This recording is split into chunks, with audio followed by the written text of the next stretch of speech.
So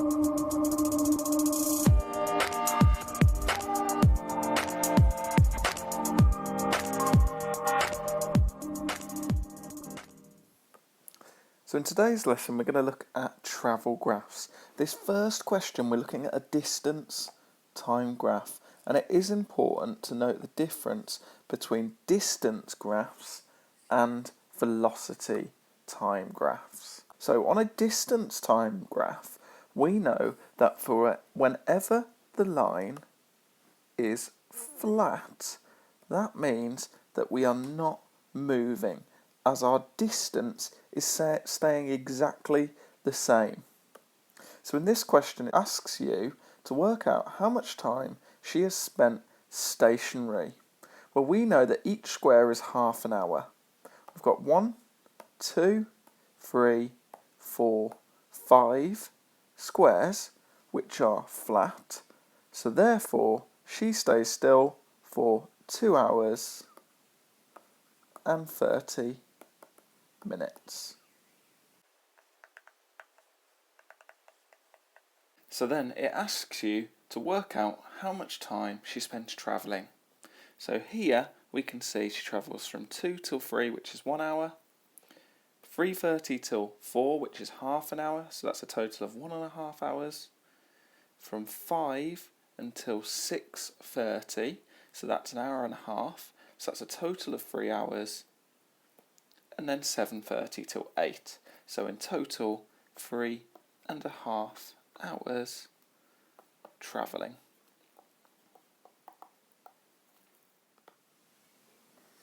Our second question asks you to draw the distance time graph. So you know he leaves at 2 p.m, which is in the corner, and he drives 45 miles from home in the first hour. So at 3 p.m. he's driven 45 miles. We now connect those two with a straight line. He then stops for 90 minutes. We know 90 minutes is exactly 1.5 hours, so we draw it across by 3 boxes. And he drives home at an average speed of 15 miles an hour. So we remember that speed is equal to distance over time. So we have our speed, distance, time triangle. We want to work out the time taken, which means it's our distance of 45 divided by our speed of 15 miles per hour, and that is equal to 3 hours. So we know that this comes down to 4:30, and it's going to take him an extra 3 hours. So that means he's going to get home at 7:30. We now just connect our 2 points with a straight line. Okay, our third question asks for the average speed on his outward journey. So at 2 p.m. he left, and by 4:15 p.m. he had finished travelling. So he's travelled a total of 45 kilometres, so his distance is 45, and it's took him 2 hours and 15 minutes, which as a decimal is 2.25 hours, because we know 15 minutes is a quarter of an hour. So to work out our speed, we know it's distance divided by our time, which is 20 kilometres per hour. So part B, how long does he stop for? Well, it's gone from 4:15 up until 5 p.m, so that's going to be 45 minutes. And then part C, it wants the average speed of his journey home. Well, our distance stayed the same at 45 kilometres, and our time is 3 hours. It's gone from 5 to 8 p.m, so 3 hours. So our speed here is 45 divided by 3, which is 15 kilometres per hour. You can tell that this is slightly slower as your gradient of your line is less steep than the outward journey. Okay, so question 4. This time we've got a velocity time graph. This is slightly different to our distance time graph. Velocity is just our speed, and that's in meters per second. So it says work out the distance travelled on the bicycle in the first 14 seconds. So in order to do that, we need to realise and recognise that the area under the graph is our distance travelled. The reason the area under the graph is our distance travelled is because we know that velocity is our speed, we've got our time, we know that our distance is equal to speed times time. So if we work out the area, we will get our total distance. So the area of 1, we've got our base of our triangle as 4, our height is 8, and because it's a triangle we divide by 2, so that gives us 16 metres. Shape 2, well, it's a rectangle of length 10 and height 8, which is 80 metres. So here it wanted to know what the distance travelled in the first 14 seconds was. So we add up our answer to number 1 plus our answer to number 2, and that takes us up to 14 seconds. So it'll be 16 plus 80, which is 96 metres. So it now wants us to work out the acceleration in the first 4 seconds. We need to remember that acceleration is metres per second squared. So that tells us that we need to work out the gradient of our line. So we need to work out the gradient when it's 0 to 4. So the change in y, well, it goes up by 4, it goes from 0 to 4, and it goes across by 2, so our change in x is 2. So therefore, the gradient, or in this case, the acceleration of our line, which is change in x, which is 4, divided by change in y, which is 2, gives us our acceleration of 2 metres per second squared. Our next question, it wants you to work out the acceleration for the first 15 minutes of your journey.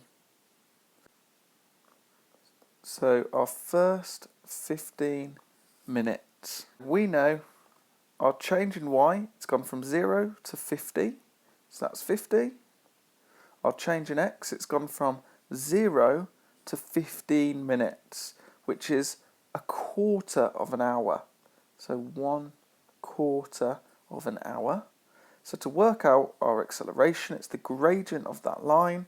So it will be 50, our change in y, divided by our time, which was 1/4 of an hour, or 0.25, and we get the answer 200 kilometres per hour squared. So in order to work out the distance between the two cities, we need to work out the area under the graph, because in this case we have got kilometres per hour.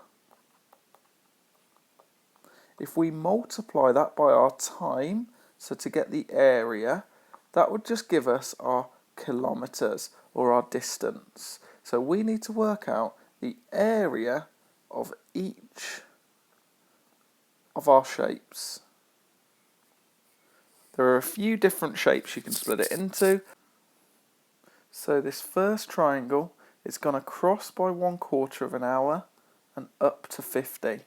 So we do a quarter times by 50, which is 12.5. And then because it's a triangle, we need to half that, which is 6.25 kilometres. Our next one, our rectangle, it's going to cross by 1/2 of an hour, and it's gone up by 50. So 1/2 times 50 is 25. Our next shape's going to cross by 1/4 of an hour and up by 50, so we get 12.5. And then our triangle, it's going to cross by 1/4 and up by 50, and then we half it because it's a triangle, so we get 6.25 again. Then our next one is going to cross by 1/2 of an hour and up to 100, so that must be 50 kilometres. And then finally it's going to cross by half an hour up to 100, so that's 50, but we remember it's a triangle, so we half our answer. So we have just worked out the area of each of our shapes. Now we need to combine these together to get our total distance, which in total is 125 kilometres. To get our average speed, it's took 2 hours. It's gone from 9 a.m. to 11 a.m. and we've travelled 125 kilometres. We remember that speed is equal to our distance divided by our time, and we would get our average speed of 62.5 kilometres per hour. So our next question, question 6, tells you that a toy car is placed on the floor and it moves in a straight line starting from rest. So it tells you that it travels with a constant acceleration. That means it's going to be a straight line for 3 seconds, reaching a velocity of 4 meters per second. So we therefore know that it ends up at this point here. It's got up to a velocity of 4 meters per second after 3 seconds. We just connect those with a straight line. It then tells you it slows down with a constant deceleration of 0.5 meters per second squared for 4 seconds. So we know after 4 seconds it would have slowed down by 2 meters per second. So we know that it's slowing down in every 2 seconds, it's decreasing its velocity by 1. Drop to 2 meters per second after 4 seconds. It then hits the wall and comes to a complete stop. So we just draw vertically down. So we've completed part A. It then asks for the total distance travelled by the toy car. So in order to get our total distance, we need to work out the area under our graph. So we work out the area of these 3 shapes. So our first shape is going to cross by 3, up by 4. So it's 3 times 4. Because it's a triangle, we half it. That gives us a total of 6 meters. Our second triangle, it's going to cross by 4, and our height is 2. And again, it's a triangle, so we half it. That gives us 4 meters. And then finally, this rectangle, it's going to cross by 4, up by 2, so it's 8 meters. So our total distance is 18 meters. Our final question, it wants you to work out the total distance. So again, we need to work out the area of each shape. So shape 1, we've got a triangle with a width of 6, height of 10. So 6 times 10 divided by 2 is 30 meters. Next one, it's got a width of 6 and a height of 10, so 60 meters. And our third one, our last triangle, we've got a width of 8, height of 10, so therefore it has travelled 40 meters. So in total, it has travelled 130 meters. It wants to know the acceleration in the last 8 seconds. So we know it will be the gradient of this line here. So if we work out the gradient of this line, our change in y, well, it's gone from 10 to 0, so that's the change of 10. Our change in x, it's gone across by 8, so therefore our gradient of the line is 10 divided by 8, which is the same as 1.25 meters per second squared. However, because it's called it the acceleration and not deceleration, we have to show that actually, as it's decelerating, it will have a negative acceleration. So to finish this question off, we would need to state that the acceleration is actually negative 1.25 meters squared.